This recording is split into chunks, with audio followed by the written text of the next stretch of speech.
अस्सलाम वालेकुम aspirants. My dear audience, मैं उम्मीद करता हूं कि आप खैरियत से होंगे और सर्दियों में चाय के मज़े ले रहे होंगे। जो लोग चाय नहीं पीते वो सब अल्टरनेटिव खा पी रहे होंगे। 20 दिसंबर को एसडीओ पैरा का इंग्लिश ऐसे का पेपर स्केड्यूल हो चुका है। पंजाब की बात कर रहा हूं।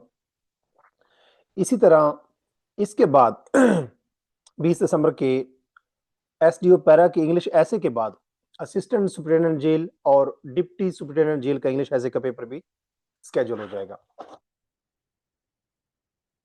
इसके बाद पीएमएस का इंग्लिश ऐसे का पेपर आएगा और सीएसएस का इंग्लिश ऐसे का पेपर जैसे हर साल आता है। तो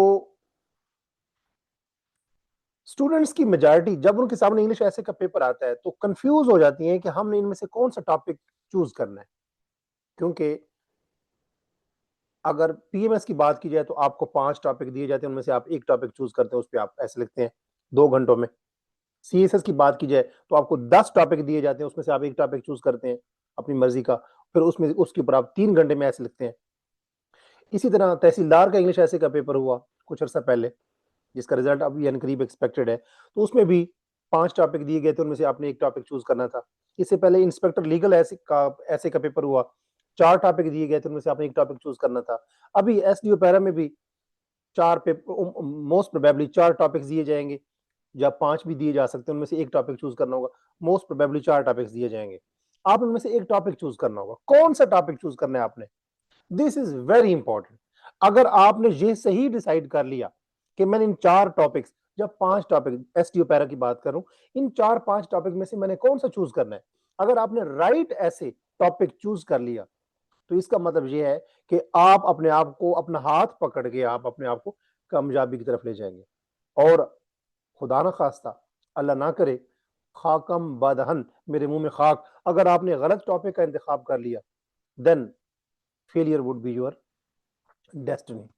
इसी तरह अगर सीएसएस की बात की जाए या पीएमएस की बात की जाए तो उसमें हर साल 4 to 5%, हार्डली 3 to 5% आप कह सकते हैं, लोग पास करते हैं इंग्लिश ऐसे का पेपर। और वो लोग कौन होते हैं, बाकी लोग फेल क्यों हो जाते हैं, 3 से 4% लोग क्यों पास करते हैं? वो 3 से 4% वो लोग होते हैं जिन्होंने सही टॉपिक का इंतखाब किया होता है। सीएसएस इंग्लिश ऐसे, पीएमएस इंग्लिश ऐसे, असिस्टेंट डायरेक्टर का इंग्लिश ऐसे, असिस्टेंट सुपरिटेंडेंट जेल या डिप्टी सुपरिटेंडेंट जेल का इंग्लिश ऐसे का पेपर, या 20 दिसंबर को, जो अभी चंद दिन बाद, 2 दिन बाद, 3 दिन बाद जो इंग्लिश ऐसे का पेपर होने जा रहा है एसडीओ पैरा का, उसमें आपने किस टॉपिक का इंतखाब करना है। आप इस वीडियो को देखने के बाद गलत टॉपिक का इंतखाब नहीं करेंगे, और इस वीडियो को अगर आपने मुकम्मल देख लिया तो आप गलत टॉपिक का इंतखाब नहीं करेंगे, पहली बात। दूसरी बात, इस वीडियो को मुकम्मल देखने के बाद आप, अगर आपने कोई टॉपिक चूज कर लिया तो आपको बेहतर पता होगा, you would be in a better position, कि अगर मैंने कोई टॉपिक चूज कर लिया है तो मैंने इसमें क्या लिखना है, मुझसे क्या रिक्वायर्ड है, मुझसे क्या तवक्को कर रहा है एग्जामिनर। दो बातें। और तीसरी बात, सबसे इंपॉर्टेंट बात, कि अगर इंग्लिश ऐसे के पेपर की बात की जाए तो उसमें जो टॉपिक्स होते हैं वो डिफरेंट नेचर के होते हैं, डिफरेंट पर्सपेक्टिव्स के होते हैं, डिफरेंट, आप कह सकते हैं उनका डिजाइन डिफरेंट होता है, उसकी उनकी हैयत या उनकी फाउंडेशन या उनकी उनका स्ट्रक्चर, जो सेंटेंसेस होते हैं उनकी नेचर, नोयत कह लें साद अल्फाज में, वो डिफरेंट होती है। आपने उनमें से किस टॉपिक का इंतखाब करना है और क्यों, इस वीडियो को देखने के बाद आपको इस बात का बेहतरीन तरीके से पता चल जाएगा। और जब, याद रखें, अगर आपने, मैं सपोज मैं बखर में बैठा हूं और मैंने लाहौर की तरफ बस पकड़नी है, तो अगर मैं गलत बस पकड़ूंगा तो हो सकता है मैं रहीम जर खान पहुंच जाऊं, हो सकता है मैं मुल्तान पहुंच जाऊं, हो सकता है मैं रावलपिंडी पहुंच जाऊं, लेकिन लाहौर नहीं पहुंचूंगा। इसी तरह अगर मैंने सही बस का इंतखाब कर लिया तो मैं टाइम पे अपनी मंजिल मकसूद पे पहुंचूंगा। Same in the similar vein, similarly, अगर आपने सही टॉपिक का इंतखाब किया तो आप सही थीसिस स्टेटमेंट बनाएंगे, सही आप आउटलाइन बनाएंगे, आपका इंट्रोडक्शन सही होगा, आपका ऐसे के अंदर आर्गुमेंट्स ठीक होंगे, यानी आपका काउंटर आर्गुमेंट भी ठीक होगा। इसी तरह आप प्रॉपर्ली ऐसे को कंक्लूड करेंगे and you would qualify English ऐसे पेपर।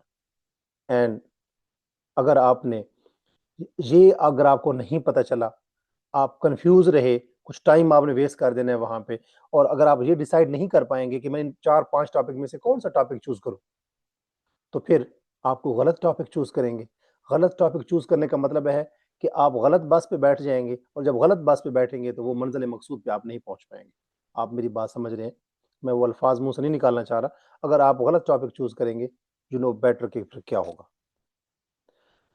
इंग्लिश ऐसे के पेपर के अंदर जो टॉपिक्स आए होते हैं उन वो डिफरेंट नेचर के होते हैं, यानी डिफरेंट टाइप्स ऑफ एसेज होते हैं। एक्चुअली किस किस टाइप के इंग्लिश एसेज होते हैं, मैं आज की इस वीडियो में वो बताऊंगा, और फिर ये भी बताऊंगा साथ कि आपको कौन सा टॉपिक चूज करना चाहिए और क्यों। Let me start. और ये बात दोबारा मैं कहूंगा कि 20 तारीख को जो एसडीओ पैरा का इंग्लिश ऐसे का पेपर होने जा रहा है, ये उन कैंडिडेट्स के लिए, और जो असिस्टेंट सुप्रिटेंडेंट जेल या डिप्टी सुप्रिटेंडेंट जेल के इंग्लिश ऐसे के पेपर की तैयारी कर रहे हैं उन लोगों के लिए, जो तहसीलदार के इंग्लिश ऐसे के पेपर की तैयारी करेंगे उन लोगों के लिए, और पीएमएस इंग्लिश ऐसे का पेपर और सीएसएस का इंग्लिश ऐसे का पेपर, ये तमाम लोग जो इंग्लिश ऐसे के पेपर की तैयारी कर रहे हैं, सबके लिए ये वीडियो वेरी इंपॉर्टेंट।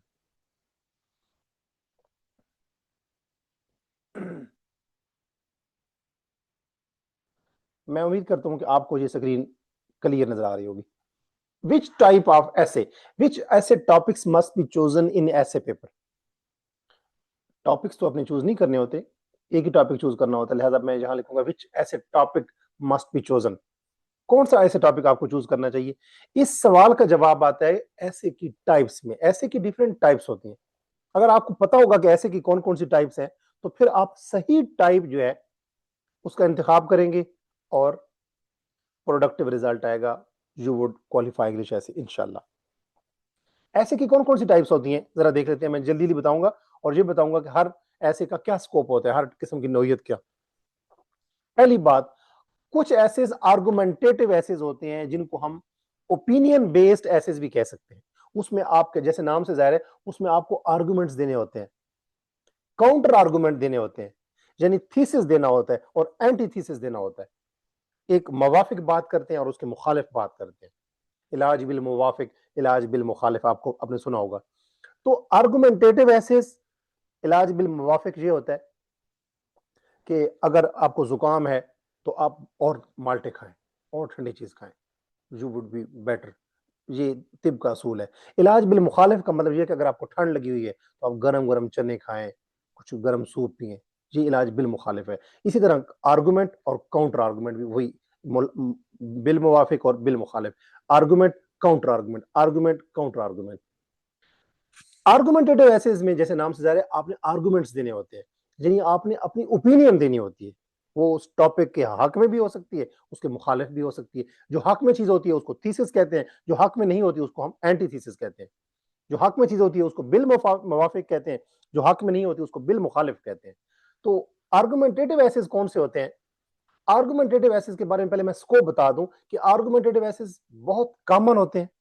जो एसेज की टाइप्स होती हैं, इसमें से सबसे कॉमन एसेज आप कह सकते हैं आर्गुमेंटेटिव होते हैं, और बड़े स्कोरिंग होते हैं। अगर आपको राइट, करेक्ट, अप्रोप्रिएट आर्गुमेंट देने आते हैं और उनकी मुखालफत करने में खुद ही काउंटर आर्गुमेंट भी दे सकते हैं, और फिर उनको बैलेंस करते हुए आप कंक्लूड ऐसे कर सकते हैं, तो बहुत अच्छे नंबर देते हैं ये ऐसे। अब इसके अंदर जो आर्गुमेंटेटिव एसेज होते हैं उसमें रिक्वायर्ड क्या होता है, क्या चाह रहा होता है एग्जामिनर? एग्जामिनर ये चाह रहा होता है कि क्या जो आपका स्टांस है, जो आपने ओपिनियन ली है, जो आपने आर्गुमेंट ली है, क्या वो उसके अंदर आपकी क्लैरिटी है, आप क्लियर हैं, खुद कंफ्यूज तो नहीं है, पहली बात। दूसरी बात ये है कि क्या आप लॉजिकल किस्म के आर्गुमेंट्स, यानी कि जो भी पॉइंट है, जो ऐसे का टॉपिक है, उसके सपोर्ट में क्या लॉजिकल, मंतकी, इस्तदलाली अंदाज में प्रॉपर आप दलील के साथ आर्गुमेंट्स दे सकते हैं। तीसरी बात कि जब आपको आर्गुमेंट देते हैं, सपोज 4 आर्गुमेंट्स आप अपने स्टांस की सपोर्ट में देते हैं, जो भी स्टांस लेते हैं, 2 आर्गुमेंट आप उसकी मुखालफत में देते हैं जो जरा कदर कमजोर होते हैं। तो जो आपके आर्गुमेंट स्ट्रांग होते हैं, जो काउंटर आर्गुमेंट होते हैं, क्या उनको आप बैलेंस कर सकते हैं? बैलेंस का मतलब ये होता है कि आप बताते हैं कि ये जो आर्गुमेंट स्ट्रांग है और जो काउंटर आर्गुमेंट है वो जरा वीक है, तो लिहाजा ये जो मेरा स्टांस है वो करेक्ट है। आप अपने आर्गुमेंट्स को एट द एंड सब्सटेंशिएट करते हैं, वैलिडेट करते हैं। और इसमें आपने आर्गुमेंटेटिव ऐसे को, जिसको ओपिनियन बेस ऐसे भी कहते हैं, जब आप कंक्लूड करते हैं तो कोई को सोल्यूशन देते हैं कि ये मेरा आर्गुमेंट है, लिहाजा ये इसका सोल्यूशन है। और सोल्यूशन तो तकरीबन हर किस्म के ऐसे में, आर्गुमेंटेटिव ऐसे में होता है, क्योंकि आपको सिर्फ चैलेंजेस नहीं लिखने होते, आपने उसका सोल्यूशन भी देना होता है। इसी तरह मैं अब आर्गुमेंटेटिव ऐसे कौन से होते हैं? अगर आपके सामने ऐसे का पेपर आएगा तो पेपर में 4-5 टॉपिक्स अगर आते हैं, सीएसएस में 10 टॉपिक्स आते हैं, पीएमएस में 5 टॉपिक्स आते हैं और एसडीओ पैरा में हो सकता है 4 ऐसे आए या 5 हैं, उनमें उनको देखने के बाद जो टॉपिक्स आपके सामने आएंगे, आप कैसे तयन करेंगे कि ये आर्गुमेंटेटिव ऐसे हैं या नहीं, क्या मुझे ये चूज करना चाहिए कि नहीं? जरा देखिए टॉपिक्स। ये टॉपिक्स की एग्जांपल है। मैं इसको मजीद जरा जूम आउट कर लेता हूं ताकि आपको ये मजीद क्लियर हो जाए। ये आर्गुमेंटेटिव एसेज है। Democracy is the best form of government, कि जमहूरियत जो है वो बेहतरीन किस्म की, जो जमहूरियत होती है बेहतरीन किस्म की हुकूमत की का की किस्म है। जमहूरियत बेहतरीन किस्म की हुकूमत होती है। क्या आप इसको सपोर्ट करते हैं? या तो करेंगे या नहीं करेंगे। जब करेंगे तो इसका मतलब है आप आर्गुमेंट इसके हक में देंगे, अगर नहीं करेंगे तो इसकी मुखालफत में देंगे। अगर आप इसकी सपोर्ट में जाएंगे कि हाँ डेमोक्रेसी जो है वो बेस्ट फॉर्म ऑफ गवर्नमेंट है, तो वो 4 किस्म के आप आर्गुमेंट्स देंगे। और फिर आप कहेंगे कि नहीं, democracy best form of government नहीं है, 2 इसके अपोजिट को इसके अपोजिशन में भी कोई बयान दे देंगे जिनको काउंटर आर्गुमेंट कहते हैं। और एट द एंड जब कंक्लूड ऐसे कर रहे होंगे तो आप बताएंगे कि ये 4 पॉइंट जो मैंने बताए हैं जो इसकी डेमोक्रेसी की सपोर्ट में होंगे कि वाकई ये बेस्ट फॉर्म ऑफ गवर्नमेंट है, उनको इतना मजबूत शो करेंगे और अपने काउंटर आर्गुमेंट जो है उनको इतना वीक शो करेंगे कि आप कहेंगे कि हाँ democracy best form of government है।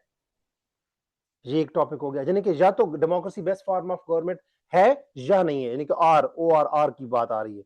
इसी तरह दूसरा टॉपिक है कि इज सोशल मीडिया स्ट्रेंथनिंग और वीकनिंग डेमोक्रेसी, कि सोशल मीडिया डेमोक्रेसी को यानी कि जमहूरियत को क्या मजबूत कर रहा है या कमजोर कर रहा है। तो कोई एक बात तो आप लेंगे कि आप कहेंगे कि सोशल मीडिया जो डेमोक्रेसी है उसको मजबूत कर रहा है, या आप कहेंगे कि नहीं कमजोर कर रहा है। तो यहाँ पे आर की बात आ गई है, तो इसका मतलब यह है कि आपने दोनों चीजों में से कि सोशल मीडिया स्ट्रेंथन कर रहा है या कमजोर कर रहा है। तो एक जो टॉपिक आप स्टांस लेंगे तो इसका मतलब ये आर्गुमेंटेटिव ऐसे है। अगर आप कहते हैं कि हाँ सपोर्ट कर रहा है, यानी सोशल मीडिया डेमोक्रेसी को सपोर्ट कर रहा है, स्ट्रेंथन कर रहा है, तो आप उसके हक में 4 आर्गुमेंट्स देंगे।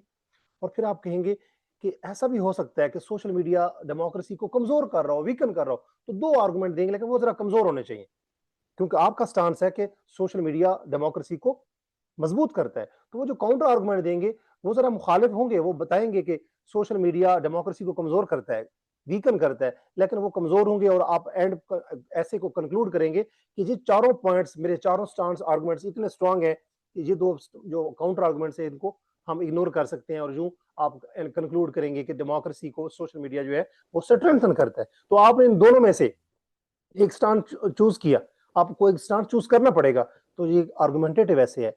इसी तरह तीसरा टॉपिक है federalism is the future of Pakistan, कि ये जो वफाक है ये पाकिस्तान का जो वफाकी निजाम होता है ये पाकिस्तान का फ्यूचर है, मुस्तकबिल है। अब या तो आप कहें कि हाँ है या आप कहेंगे नहीं, तो इसका मतलब है कि फेडरेशन जो है वो पाकिस्तान का फ्यूचर है या नहीं है। अगर है तो आप चूज करते हैं तो अब फिर आप उसके हक में 4 बयान देंगे, 4 आर्गुमेंट्स देंगे, और फिर आप कहेंगे कि फेडरेशन पाकिस्तान का फ्यूचर नहीं है, उसके हक उसकी अपना काउंटर जो आर्गुमेंट है उसमें 2 पॉइंट्स दे देंगे और फिर साबित कर लेंगे। इसको अपोजिट भी कर सकते हैं कि आप कह सकते हैं कि नहीं, फेडरेशन पाकिस्तान का फ्यूचर नहीं है। अगर आप कहते हैं कि नहीं है तो फिर आप 4 किस्म के स्टांस ऐसे देंगे, 4 आर्गुमेंट्स ऐसे देंगे जो कि साबित करेंगे कि फेडरेशन पाकिस्तान का फ्यूचर नहीं है, और फिर उसका काउंटर आर्गुमेंट देंगे कि फेडरेशन पाकिस्तान का फ्यूचर है। वो 2 होंगे और वो जरा कमजोर होंगे। तो जो स्टांस आप लेंगे उसके सपोर्ट में 4 मिनिमम, मैक्सिमम भी 5 ही हो सकते हैं, लेकिन इतना टाइम नहीं होता, तो 4 आर्गुमेंट्स देंगे अपने हक, अपना जो स्टांस होगा। तो ये यहाँ पे अगर आर का लफ्ज नहीं लिखा हुआ, जैसे पहला जो सेंटेंस है, पहला टॉपिक था democracy is the best form of government, इसमें अगर आर नहीं लिखा हुआ, लेकिन इसके अंदर छुपा हुआ है, इम्प्लिसिट है, पिन्हा है, हिडन है, और आर कौन सा, कि democracy is the best for government और नॉट, लिखा हुआ नहीं है, लेकिन आप इसका मतलब समझे। इसी तरह federation is the future of Pakistan, कि जो वफाकी निजाम है वो पाकिस्तान का फ्यूचर है। अब इसमें आर नहीं लिखा हुआ, लेकिन आप समझे कि इसका मतलब ये है कि एग्जामिनर कहना चाहता है कि फेडरेशन पाकिस्तान का फ्यूचर है या नहीं है। तो आप या कहेंगे है या नहीं है, तो ये भी आर्गुमेंटेटिव ऐसे हुआ क्योंकि आर की बात आ गई, आर की सेंस आ रही है इसमें, है या नहीं है। इसी तरह अगला टॉपिक देखें, is capitalism widening the rich poor gap, कि ये जो कैपिटलिज्म जो सरमायादाराना निजाम है, क्या वो गरीबों और अमीरों के दरमियान में फर्क को बढ़ा रहा है? उसने बढ़ा रहा है, सिर्फ कहा है, जहां से मुझे समझ आ गई कि बढ़ा रहा है या नहीं बढ़ा रहा, यानी फिर आर की सेंस आ गई कि बढ़ा रहा है या नहीं बढ़ा रहा। तो जो भी आप आर्गुमेंट लेंगे उसके हक में 4 आर्गुमेंट्स देंगे, उसकी मुखालफत में 2 आर्गुमेंट्स देंगे और साबित करेंगे कि बढ़ा रहा है या नहीं बढ़ा रहा। इसी तरह ये भी आर्गुमेंटेटिव ऐसे, क्योंकि इनमें से दो टॉपिक्स में से, दोनों चॉइसेस में से एक टॉपिक आप चूज करेंगे कि जो कैपिटलिज्म है वो रिच एंड पुअर के दरमियान गैप बढ़ा रहा है या नहीं बढ़ा रहा। इसी तरह यूथ बल्ज का कहते हैं, ये जो नौजवान लोगों की बड़ी आबादी बढ़ती है, पॉपुलेशन एक्सप्लोजन होता है, नौजवान लोगों की आबादी बहुत बढ़ती है। डिविडेंड और डिजास्टर कि ये जो नौजवान लोगों की तादाद बढ़ जाती है मुल्क के अंदर, ये कोई इससे आबादी जो है, ये फायदेमंद चीज है, डिविडेंड कहते हैं इनकम को, या ये डिजास्टर है मुल्क के लिए। तो नौजवान लोगों की बढ़ती हुई जो आबादी है, ये मुल्क के लिए एक किस्म की इनकम का सोर्स है, इकोनॉमी को ये बूस्ट करेगा, या ये इससे डिजास्टर यानी कि कोलैप्स होता है, कोई इकोनॉमी या मुल्क बैठ जाता है, उसका बेड़ा गर्क हो जाता है।